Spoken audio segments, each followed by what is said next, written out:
तिकडे जालना महानगरपालिकेच्या निवडणुकीसाठी महायुतीत वितुष्ट निर्माण झाला। गेल्या 2 महिन्यांपासून भाजपकडे युतीसाठी विनवण्या करत आहोत, पण त्यांनी ही निवडणूक गांभीर्याने घेतलेली नाही असा आरोप शिवसेना नेते अर्जुन खोतकर यांनी केला। आता जालना महानगरपालिकेत भाजप सोडून इतर सर्व पक्ष शहर विकास आघाडी स्थापन करणार असल्याचे संकेत शिवसेना आमदार अर्जुन खोतकर यांनी दिले। शहराच्या विकासासाठी काँग्रेस, शरद पवारांची राष्ट्रवादी आणि ठाकरेंच्या शिवसेनेबरोबर एकत्रित निवडणूक लढवण्याची खोतकर यांनी तयारी केल्याचं समजतंय। कोकणात कणकवलीच्या नगरपरिषदेच्या निवडणुकीतही शिवसेनेने अशाच प्रकारे शहर विकास आघाडीची घोषणा केली होती। तसाच प्रकार जालन्यात दिसण्याची शक्यता आहे।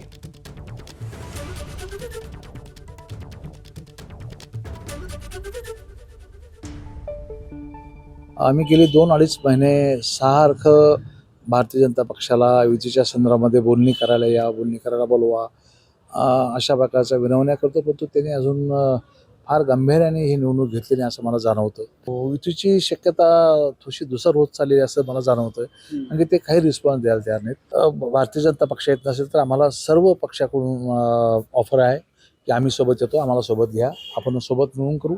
शहर विकासासाठी, शहराच्या विकासासाठी आपण एकत्र होऊन काम करूया, अशा प्रकारचा प्रस्ताव आम्हाला आहेत।